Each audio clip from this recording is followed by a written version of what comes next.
Bienvenue dans ce deuxième quiz spécial droit du travail algérien. Après avoir exploré les fondamentaux dans notre premier quiz, vous êtes prêts à passer au niveau supérieur. Cette fois-ci, nous plongeons au cœur de situations concrètes et complexes que tout professionnel RH, travailleur ou employeur doit maîtriser. Au programme de ce deuxième quiz, les droits du comité de participation, les règles encadrant la grève dans les services essentiels, les mutations géographiques, la protection des mineurs, la consommation d'alcool au travail, la formation syndicale, les discriminations à l'embauche, la suspension du contrat, le SNMG et les pouvoirs de l'inspection du travail. 10 questions basées sur des cas pratiques tirés de la réalité des entreprises algériennes vous attendent. Testez vos connaissances, découvrez les pièges à éviter et maîtrisez enfin les subtilités de la loi 91 et des textes connexes. Êtes-vous vraiment incollable sur le droit du travail algérien? C'est le moment de le prouver. La SPA Textile Nord, usine textile à Béjaïa employant 230 travailleurs, dispose d'un comité de participation dûment élu. Le directeur général décide unilatéralement de 1. Supprimer la cantine d'entreprise pour des raisons budgétaires. 2. Réaffecter le budget des œuvres sociales, colonies de vacances, aides scolaires, au financement d'une nouvelle machine de production. 3. Confier la gestion du reliquat des œuvres sociales au service comptabilité. Le président du comité de participation proteste énergiquement. Le directeur général peut-il prendre ces décisions?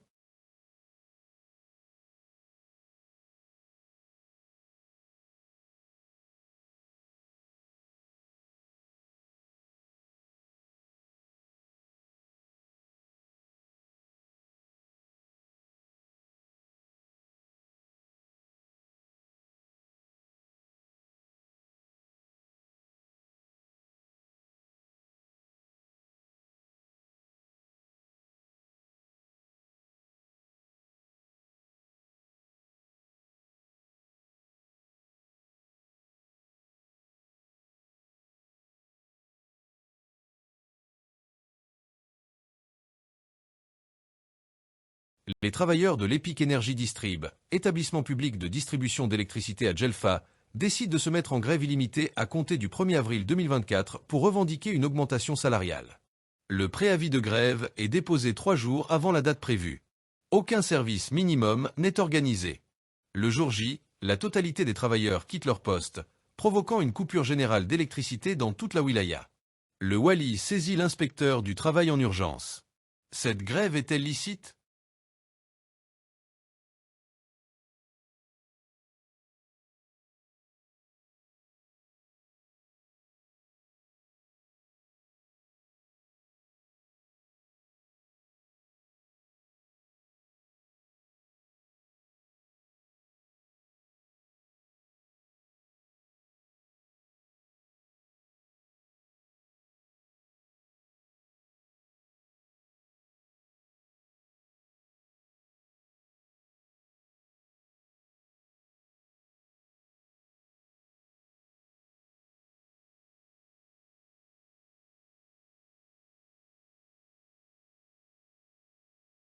Farid, comptable à la SPA Groupe Construct depuis 8 ans au siège d'Alger, est muté par note de service au chantier de Tamanrasset pour une durée de 2 ans.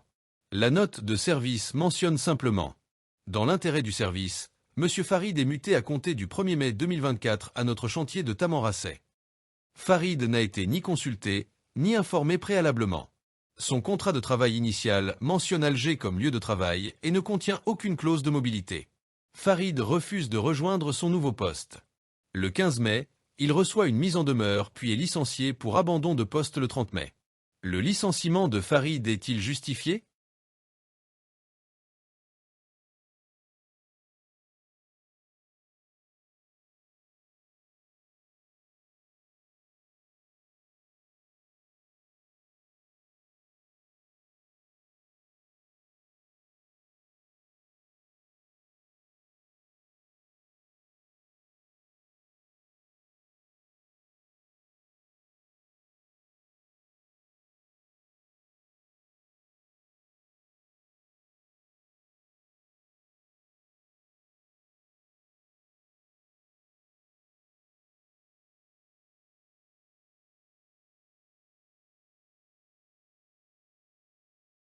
Monsieur Tamidi, propriétaire d'une boulangerie artisanale à Médéa, emploie son neveu Amine, âgé de 15 ans, comme aide-boulanger.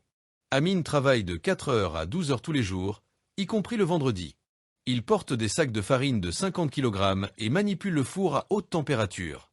Il n'est pas déclaré à la sécurité sociale et ne perçoit qu'un argent de poche de 5000 dinars par semaine.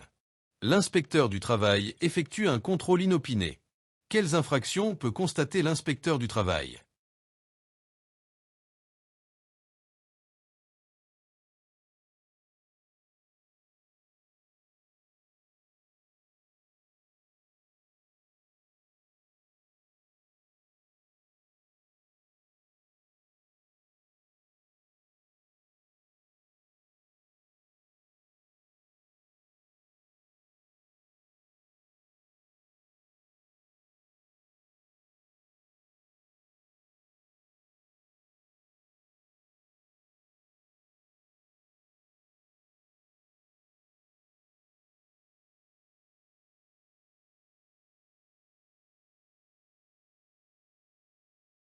Jamel, conducteur d'engin dans une carrière d'agrégat de la Sarle Gravissud à Batna, est surpris par le chef de chantier en train de consommer de la bière pendant sa pause déjeuner dans le réfectoire de l'entreprise, situé dans l'enceinte de la carrière.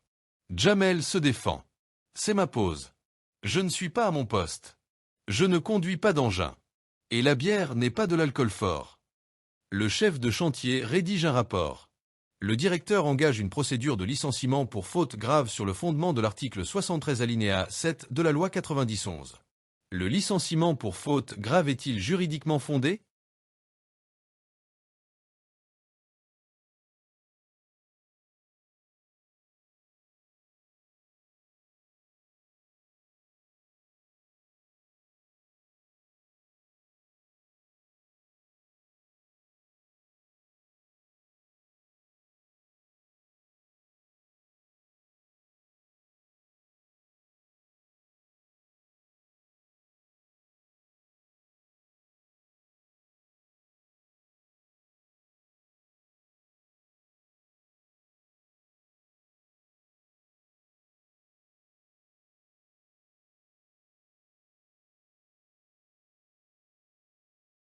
Meriem, délégué syndical élu au sein de la SPA Autopar, équipementier automobile à Rouiba employant 400 travailleurs, sollicite un congé de formation syndicale de 20 jours ouvrables pour participer à un séminaire organisé par son syndicat sur le thème « Négociation collective et dialogue social ».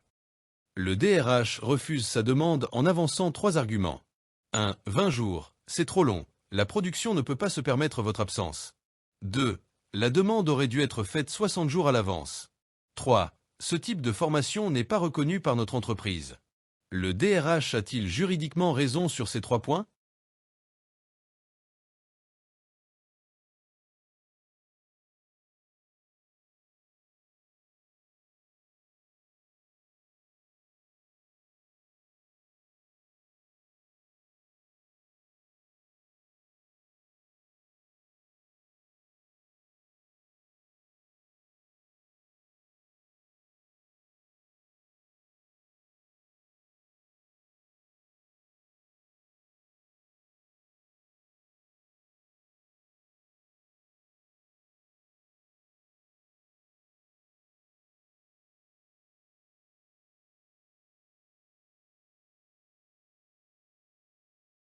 La SPA Hôtel Luxe, chaîne hôtelière à Alger, publie une offre d'emploi pour un poste de réceptionniste avec les conditions suivantes. Recherchons réceptionniste homme ou femme. Conditions. Âge maximum, 30 ans.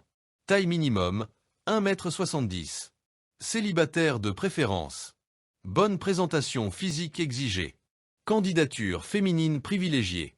Kamel, 35 ans, diplômé en hôtellerie avec 10 ans d'expérience, postule et reçoit un refus automatique sans entretien en raison de son âge. Cette offre d'emploi est-elle conforme au droit du travail algérien?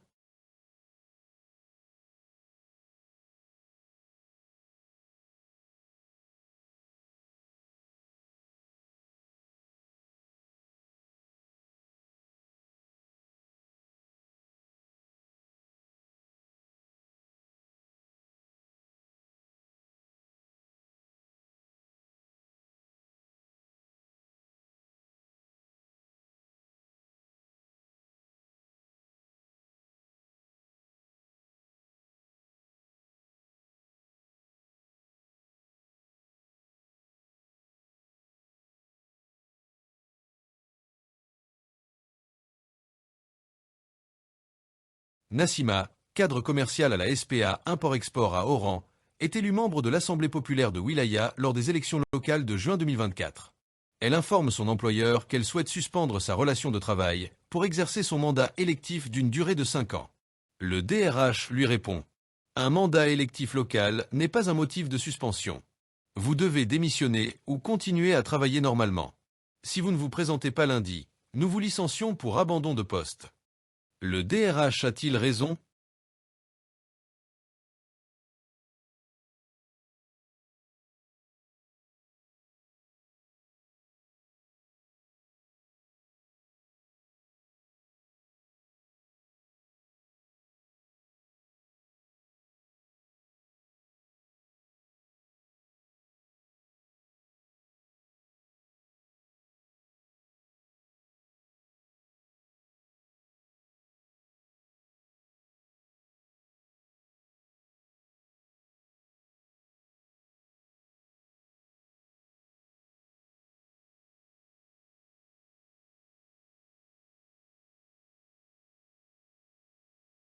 Lassar Fresh Food, entreprise agroalimentaire à Boumerdès employant 60 travailleurs, recrute des ouvriers saisonniers pour la campagne de récolte des tomates pour la période de juin à septembre 2024. Le contrat saisonnier prévoit durée 4 mois, rémunération 15 000 dinars par mois, en dessous du SNMG fixé à 24 000 dinars.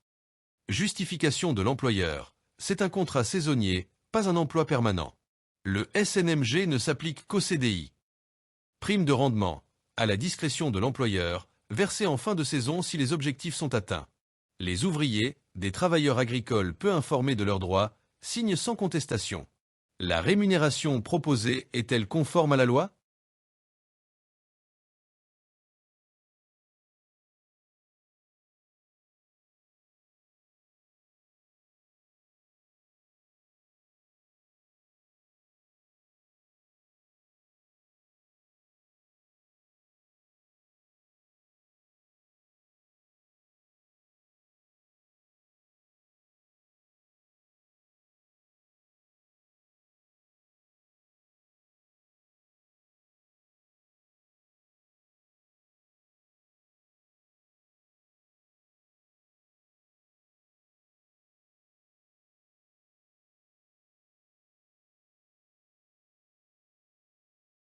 L'inspecteur du travail de la wilaya de Tipaza se présente au siège de la Sarl Batirénov, entreprise de rénovation immobilière employant 35 travailleurs, pour effectuer un contrôle inopiné le mardi 12 mars 2024 à 10 heures. Le gérant, M. Kelifi, refuse de le recevoir en avançant les arguments suivants. 1. Vous n'avez pas pris rendez-vous. Je suis en réunion. 2. Mon comptable n'est pas là. Revenez jeudi pour consulter les registres. 3. Notre avocat nous a dit que l'inspection du travail ne peut venir qu'après une plainte d'un travailleur. 4. Nous sommes une entreprise privée. L'inspection du travail ne contrôle que le secteur public. L'inspecteur du travail rédige un procès-verbal. Monsieur Kelifi a-t-il raison sur l'un de ces 4 points?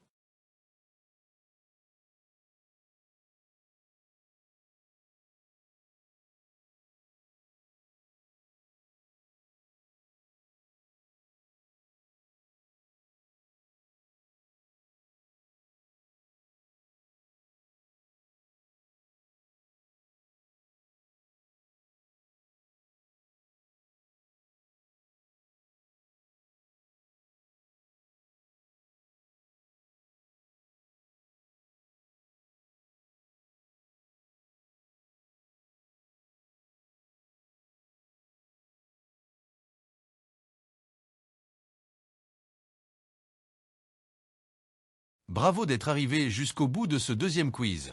Vous venez d'explorer des thématiques essentielles qui démontrent toute la richesse et la complexité du droit du travail algérien. Que vous soyez professionnel RH, délégué syndical, employeur ou simplement curieux de vos droits, ce quiz vous a permis de découvrir ou de consolider vos connaissances sur des sujets cruciaux. Retenez l'essentiel. Le droit du travail algérien est un équilibre subtil entre les prérogatives de l'employeur et la protection des travailleurs.